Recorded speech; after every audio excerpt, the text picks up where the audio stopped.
हार्दिक भाई, congratulations. Thank you so much. I think बहुत सारी लर्निंग्स, बहुत सारे challenges, but at the same point of time I think आपको एक पर्सनली एक बड़ी खुशी मिलती है जब मैंने हमेशा क्रिकेट खेला है जीतने के लिए. और ये एक डायलॉग नहीं है, बट ये मेरे लाइफ का एक रूल है कि मैं हमेशा चाहा है कि हार्दिक पांड्या अगर कुछ ना करे तो चलेगा, लेकिन अगर टीम अच्छा करेगी तो बहुत बढ़िया होगा.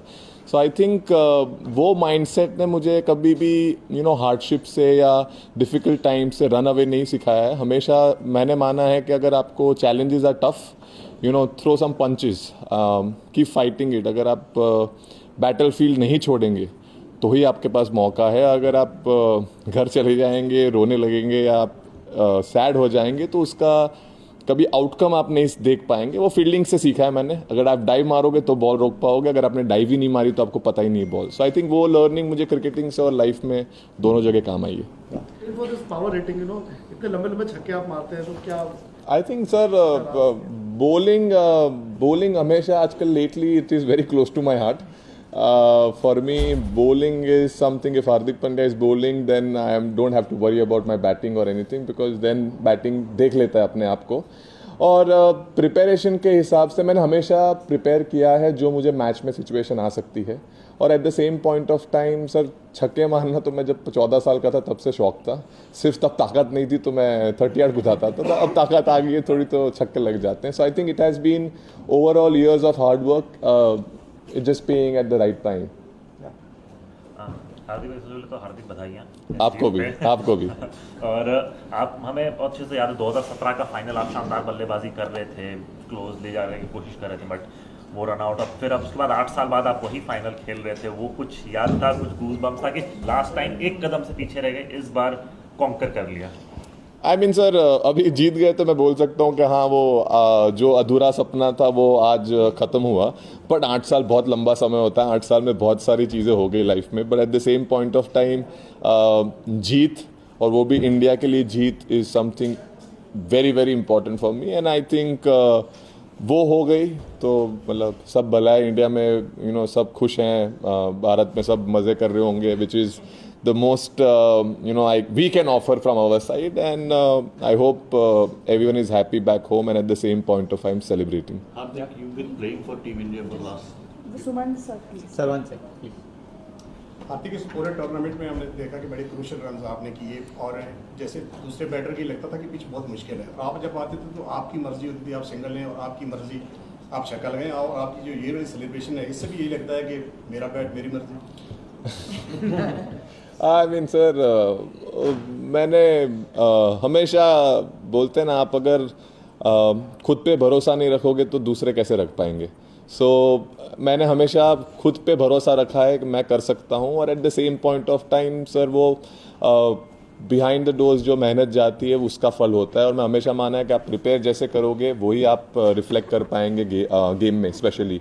और उस टाइम पे सर मतलब सांस धीरे रखिए, बॉल को करीब से देखिए, और अगर आपके पाले में है तो फिर मारिए जितना दम से मारना है. और बीच में लग जाता है तो सर लंबा जाता है. और सर सेलिब्रेशन तो सर वो मतलब वो विकेट के लिए था, और उसके बाद एक मतलब ये भी आ गया बेसिकली. वैसा Hardik, just want to ask you about the team atmosphere. It seems very, very happy, the entire team together, so much so that the happiness seems contagious to all of us and people back We are home. glad. So,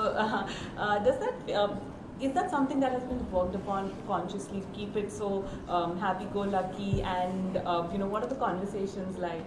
I think the bunch of people we have in the group, this team is enjoying each other's company, and at the same point of time each other's success. It is not an individual driven team. This is a team India.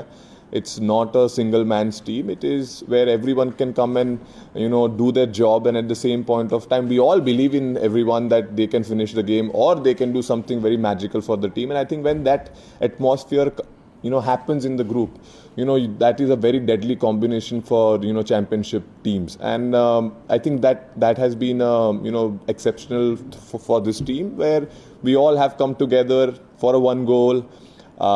If you score 0, that's not a problem. As long as we win, that matters.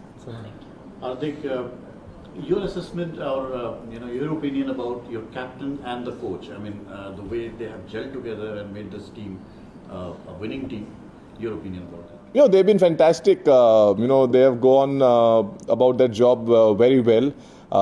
They have given the freedom to the players. They have given the confidence to the players, and at the same point of time, they have backed it. And I think the way we are prepared as well as a group, and credit to them as well that we have made sure that we prepared well, and at the same point of time, they have kept the group together, and I think that matters the most. About Rohit and then the coach individually, if you can say. I said it. I think both people have been fantastic. Hardik, nice to finally see you in the media zone, and congratulations. Thank you. One noticeable thing about you is that I noticed was at the team bus, you always made an effort to sign the autographs for the kids, which makes them very happy. How do you maintain that balance? You enjoy those moments outside and yet still soak up the pressure and be able to keep your cool during the crucial moments? I mean, I'll answer to the question which you asked me first. The fans are something which are very, very important to all of us. And I've realized that, little moments in life will always remember. So if I can make someone's day at the same point of time, if, they are there to see us, if they can see us, get close, I know those memories stays for a long time. I was a kid when a Kenyan team came to play. They said, it was a funny story, they said that, the guards were stopping me and they looked at me and they're like, hey, this guy looks like a Kenyan only, let him come and join us. So, me at 31, I remember that moment when I was 7. So, for me, I remember that if I can make someone's day happy, I am very happy. I like making people happy, and that's about it. Yes. अच्छा sir, सबसे पहले आपको बहुत मुबारक हो, शुक्रिया। आप जीत गए। मेरा सवाल ये है कि जिस तरीके से इंडिया ने जितने भी मैच यहाँ पे खेले हैं सब जीते हैं, क्राउड हर मैच में बहुत ज़्यादा होता था, तो पाकिस्तानी अवाम भी चाहती थी कि इंडिया वहाँ पर आकर खेले, वहाँ पे भी आप लोगों के बहुत ज़्यादा फ़ैन हैं। इस हवाले से आप क्या कहेंगे सर? बढ़िया है सर, वो भी चाहते थे लेकिन नहीं हो पाया, तो आई एम श्योर यहाँ के जितने भी पाकिस्तानी लोग हैं उनने भी एंजॉय किया होगा यहाँ पे मैच। और अब वो क्यों नहीं गए, कहाँ नहीं गए, वो आई थिंक मेरे पे ग्रेड से अबव चीज़ है। सो यही बोल सकता हूँ। Final two. एक ज़माना था हार्दिक कि आप और कृणाल छोटे से डब्बे में पेट्रोल लेके गाड़ी में भर के जाते थे। आज गाड़ी में पेट्रोल है और कबर्ड में ट्रॉफीज है, कैसे कहोगे ये जर्नी? सर बड़े ग्रेटफुल हैं सर हम, जहाँ से आए हैं, जहाँ से जो चीज़ें देखी है, वो सिर्फ एक ख्वाब था। ख्वाब से ज़्यादा आई डोंट थिंक हमने सोचा था सच्चाईयत में कन्वर्ट होगी। दोनों भाई जहाँ पहुँच पाए हैं और जो चीज़ कर पाए हैं, आई थिंक हम सिर्फ ऊपर वाले को शुक्र कर सकते हैं और बोल सकते हैं कि हम मेहनत और करते रहेंगे, ऊपर वाले और देते रहें। बाकी sir I think a lot of credit goes to our parents as well. माँ बाप का जो सपोर्ट हमें रहा है, I think we are very very blessed. Very very blessed for them to wake up and say, what, आप achieve कीजिए आपका गोल, हम हैं आपके साथ। और वो चीज़ की वजह से I think that has been the motivational factor for us to always keep pushing. And obviously our father is not with us, but at the same point of time when I look up, I always know that he's watching us, and I think he's been blessing me with all the things which I've been getting, and so for Kunal. हार्दिक भाई, आप team के senior खिलाड़ी, हमने south Africa में भी देखा, यहाँ भी देखा कि आप जिस तरीके से चाहे बैटिंग हो चाहे फील्डिंग, यंगस्टर को जिस तरीके से बातचीत करते हैं, तो क्या माइंडसेट रहता है आपका? सर आई थिंक मैंने कभी यंगस्टर और जूनियर और सीनियर का आई थिंक डिफरेंस समझा नहीं है। मेरे लिए एक इम्पॉर्टेंट चीज़ है सर, जो चीज़ मैं 10 साल के इंटरनेशनल या 9 साल के इंटरनेशनल करियर में सीखा हूँ, अगर वो चीज़ मैं जो लड़का आ रहा है जिसका 1 या 2 साल, अगर मैं वो शेयर कर पाऊँ, so I think I am not helping that individual, I am helping my team. मैं अपनी टीम को मदद कर रहा हूँ वो चीज़ शेयर करके, और अगर वो थोड़ा भी, अगर मैं 1% भी कंट्रीब्यूशन दे सकता हूँ और वो बेहतर तरीके से मेरा प्लेयर फील्ड में जाके परफॉर्म कर सकता है, so I think that has been the mindset for me always. आप शेयर कीजिए और आप और सीखेंगे।